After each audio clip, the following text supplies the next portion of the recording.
یہ جو ڈیوائسز ہے یا جو آلے ہیں، یہ باتیں کرنا، یعنی یہ ہر کسی کے آسان ہونے لگ گیا ہے۔ اسی وجہ سے بات دراصل یہ ہے کہ اسلام جن چیزوں سے ہمیں منع کرتا ہے تو ان چیزوں سے ہمیں منع ہونا چاہیے، خود کو منع کرنا چاہیے۔ لیکن یہ تو شاعرانہ ایک خیال ہے اور ایک تخیل ہے۔ تو یہاں شعر کہنا یہ چاہتے ہیں کہ عاشق آہستہ آہستہ وہ کیا کرتا ہے، وہ غرض کی باتیں کرتا ہے، مقصد کی باتیں شروع کرنا چاہتا ہے۔ مقصد کی باتیں کیا ہوتی ہیں؟ مقصد کی بات یہ ہوتی ہے کہ یار میں تمہیں چاہتا ہوں، میں تم سے پیار کرتا ہوں، محبت کرتا ہوں، اور وہ مقصد کی بات یہی ہوتی ہے، اور تم میری زندگی ہو، یہ ہو وہ ہو سب کچھ ہو۔ تو یہ شاعر کی باتیں ہوتی ہیں۔ ظاہری بات ہے کہ ان کی باتیں مقصد سے پر ہوتی ہیں، تو ان کے سامنے مقصد تو یہی ہوتا تھا۔ اسی وجہ سے شعر کہتے ہیں کہ عاشق جو ہے وہ آہستہ آہستہ اپنی مدعا بیان کرتا ہے، اپنی مقصد کی طرف آتا ہے، اور معشوق جو ہے وہ کیا کرتا ہے؟ معشوق اس کا جواب، یعنی وہ آہستہ آہستہ ہلکی سی دھبی دبی سی آواز میں معشوق اس کو آواز دیتا ہے۔ معشوق اس کو آواز نہیں دیتا بلکہ معشوق اس کو جواب دیتا ہے، آہستہ آہستہ ہلکی ہلکی اور دھبی دبی آواز میں وہ جواب دے رہا ہوتا ہے۔ ظاہری بات ہے کہ جب یہ ماحول ہو اور یہ اس ماحول میں یعنی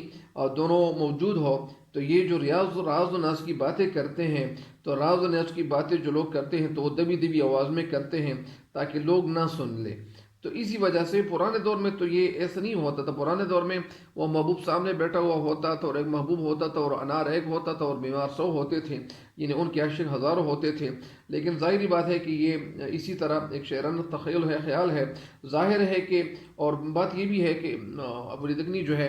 یہ بڑے کیا تھے، یعنی حسن کے پوجداری تھے، حسن کو یعنی زیادہ پسند کرتے تھے، اور حسن کو جب دیکھتے تھے تو وہ آگے بڑھتے تھے۔ ظاہری بات ہے تو یہ شاعر کہتے ہیں کہ راز و ناز کی باتیں دبی دبی آواز میں کہی جاتی ہو تاکہ کوئی دوسرا سن نہ لے، کسی دوسرے کو پتہ نہ چلے کہ یہاں پہ کوئی لوگ جو ہے وہ بیٹھے ہوئے ہیں، وہ باتیں کر رہے ہیں۔ تو یہ تو تھی شعر کی تشریح، مجھ امید ہے کہ آپ کو سمجھ آ گئی ہوگی۔ اور ایک دفعہ پھر میں آپ کو یہ اگر میں بتاتا چلوں کہ شعر میں کہنا یہ چاہتے ہیں کہ جب رات کی تنہائی ہو اور وہ اس تنہائی میں محبوب ہو اور عاشق ہو، عاشق و معشوق دونوں موجود ہو، اور وہ دبی دبی آوازوں میں باتیں کر رہے ہو، اور وہ محبوب جو ہے وہ اس سامنے بیٹھا ہو، محبوب بھی یعنی آہستہ دبی دبی آواز سے ان کو خطاب، یعنی یہ خطاب کرتا چلا جاتا ہو، یہ باتیں کرتا چلا جاتا ہو عاشق، اور وہ محبوب اس کو آہستہ آہستہ لفظوں میں جواب دے رہا ہوتا ہو۔ تو اسی وجہ سے یہ شاعرانہ ایک تخیل ہے، یہ خیالات یہ ان کے یہاں، یعنی یہ شعر کی تشریح مکمل ہو گئی ہے۔ دوسرا شعر ہے آج کا، میرے دل کو کیا بے خود، دل کو یعنی دل کو، کیا بے خود یعنی بے خود کا یعنی جس کو خود نہ ہو، جس کے ہوش و حواس یعنی ٹھکانے نہ لگے، جس کے ہوش و حواس جاتے رہے، اس کو کیا کہتے ہیں؟ بے خود۔ تیری انکھیاں نے آخر کو، یعنی میرے دل کو کیا بے خود، تیری انکھیاں نے آخر کو، انکھیاں آنکھوں کو کہتے ہیں، آخر کو یعنی آخر، کہ جیوں جیسے بے ہوش کرتی ہے شراب آہستہ آہستہ۔ یعنی اس شعر میں شاعر کہنا یہ چاہتے ہیں کہ تیری آنکھوں میں وہ اثر ہے، وہ جادو ہے، اور وہ ایسی خونریزی ہے کہ جس طرح جو خونریزی اور جو نشہ وہ شراب میں ہوتا ہے، یہی نشہ تیری آنکھوں میں موجود ہے۔ ظاہری بات ہے کہ یہ تھوڑا سا ہٹ کر ہے، اور شاعر یہاں بہت زیادہ عمق تک چلے گئے ہیں۔ شاعر کہنا اس شعر کی تشریح کچھ یوں ہے کہ مفہوم تو میں نے آپ کو بتا دیا کہ اس شعر کی تشریح کچھ یوں ہے۔ شعر میں کہنا یہ چاہتے ہیں کہ محبوب کی آنکھوں کی خوبصورتی کی تعریف شاعر کرتا ہے، اور تعریف کرتے کرتے وہ یہاں تک پہنچ جاتے ہیں کہ اے میرے محبوب، تیری جو نگاہیں ہیں، تیری جو آنکھیں ہیں، اس نے مجھ پہ ایسا جادو کیا ہے۔ ظاہری بات ہے کہ جب جادو کیا جاتا ہے اور جب سحر کیا جاتا ہے تو یہ کہتے ہیں کہ میں اپنے ہوش و حواس میں نہیں رہتا ہوں، جب تو دیکھتا ہے مجھے تو میں اپنے ہوش و حواس کھو بیٹھتا ہوں، میں اپنے ہوش و حواس میں نہیں رہتا ہوں، میرا دماغ جو ہے وہ کہیں اور چلا جاتا ہے۔ جس طرح میر تقی میر کہتے ہیں کہ اشک آنکھوں میں کب نہیں آتا، لہو آتا ہے جب نہیں آتا۔ وہ دوسرا شعر جو ہے، ہوش جاتا نہیں رہا لیکن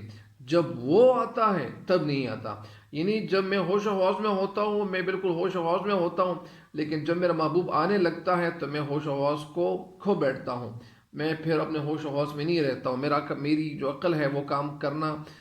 وہ پھر چھوڑ دیتا ہے، تو اسی وجہ سے میری عقل کام نہیں کرتی پھر، تو اسی وجہ سے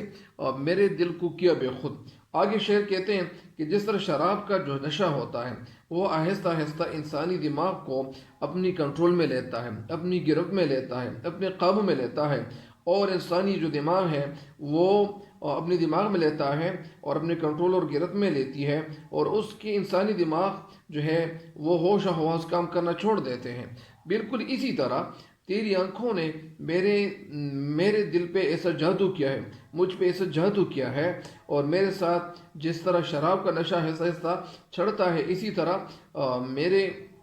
اسی طرح تیری آنکھوں نے بھی میرے ساتھ یہی کیا ہے، یعنی یہی سلسلہ اور یہی کام تیری آنکھوں نے بھی کام دکھایا ہے۔ آنکھیں کیا ہیں؟ یعنی یہ تیری آنکھیں نہیں ہیں، بلکہ یہ جس طرح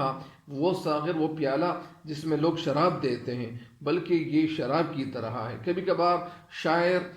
یعنی آنکھوں کو شراب سے یا شراب کے پیالے سے، جس طرح شراب کا جو پیالہ ہوتا تھا پرانے دور میں، یا ان کو سامنے رکھتے ہوئے، یا اسی طرح یہ تشبیہ اور استعارہ کا استعمال کرتے ہوئے کہتے ہیں کہ تیری آنکھیں اس طرح ہے۔ تو بہرحال اس شعر کی تشریح مکمل تو ہو گئی ہے، ایک دفعہ پھر اس شعر کی تشریح سن لیں کہ محبوب کی خوبصورت آنکھیں عاشق کے دل کو اپنے قابو میں کر لیتی ہیں، اور وہ کچھ ایسی کیفیت، کچھ ایسی حالت سے شاعر گزرتا ہے، اور اسی وجہ سے کہ وہ لفظوں سے باہر ہے۔ شاعر کہتے ہیں کہ محبوب تمہاری حسین آنکھوں نے، یا تمہاری جادو سے بھری ہوئی آنکھوں نے مجھ پہ ایسا جادو کیا ہے کہ میں اپنے ہوش و حواس بالکل میں کھو بیٹھا ہوں، اور تمہاری آنکھوں میں وہی مستی ہے، وہی سرور ہے، وہی مزہ ہے، وہی لطف ہے، وہی خوشی ہے، وہی شانتی ہے جو شراب میں ہوتی ہے۔ جس طرح شراب پی کر انسان آہستہ آہستہ اپنا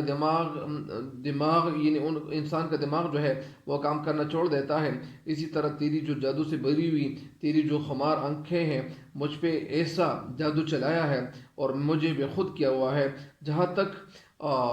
کہ میں پھر اپنے بارے میں بھی نہیں سوچتا ہوں، یا یہاں تک میں بے خود ہوئے جاتا ہوں کہ مجھے پھر اپنی خبر نہیں رہتی، میں اپنے بارے میں سوچتا نہیں ہوں، اور میں تیری محبت میں پھر گرفتار ہو جاتا ہوں۔ ظاہری بات ہے کہ جب یہ آنکھیں ایسی ہو اور پھر اس کا جو خمار ہے، اس کا جو سرور ہے، اس کی جو زہریلی آنکھیں ہیں، تو اسی وجہ سے پھر ظاہری بات ہے کہ اس کا نشہ تو ضرور چڑھ جاتا ہے۔ تو اسی وجہ سے شاعر نے جس طرح خیال کا اظہار کیا ہے، اپنے خیالات کا اظہار کیا ہے، تو یہ تشریح تو مکمل ہو گئی ہے۔ اس شعر کی تشریح، دونوں شعروں کی تشریح مکمل ہو گئی ہے، تو امید کرتا ہوں کہ آپ کو سمجھ آ گئی ہوں گی۔ لیکن کبھی کبھار میں یہ سوچتا ہوں، سب سے پہلے میں سوچ رہا تھا، میں تشریح جب دیکھ رہا تھا تو، یا اسی طرح جب شعر کو دیکھا تو میں تھوڑا سا حیران رہ گیا کہ یار اس شعر کی تشریح، یہ ان اشعار کی تشریح میں کیسے کروں گا۔ مطلب اس کا یہ ہے کہ یہ تھوڑی سی ایسی تشریح ہے کہ انسان کو یعنی کسی اور طرف لے جاتا ہے، یعنی انسان کی جو عقل ہے وہ سوچتی ہے کہ یار یہ اشعار اور یہ اس کی تشریح، یہ کیونکہ ایک اسلامی معاشرے میں ایسے اشعار کی تشریح یہ تھوڑا سا یعنی جان جوک والا کام ہوتا ہے، تھوڑا سا مشکل کام ہوتا ہے۔ بہرحال اسی وجہ سے میں نے یہ یوٹیوب کے چینل پہ میں نے ان اشعار کی اس غزل کی تشریحات میں نے سرچ کی تھی، لیکن مجھے نہیں ملی، اور میں سوچ رہا تھا کہ یار یہ اس غزل کی تشریحات ضرور ہوں گی، کچھ اور غزلوں کی تشریحات موجود تھی، لیکن اس غزل کی تشریح بالکل تھی نہیں۔ تو مجھے امید ہے کہ انشاءاللہ آپ سب جتنے بھی ہیں، اللہ تعالیٰ آپ لوگوں کو خوش رکھے، اور آپ ضرور انشاءاللہ سے فائدے اٹھائیں گے۔ اللہ تعالیٰ ہم سب کا حامی و ناصر ہو، مجھے بھی اپنے دعاؤں میں یاد رکھیں۔ تب تک کے لیے میں اجازت چاہتا ہوں آپ لوگوں سے، اور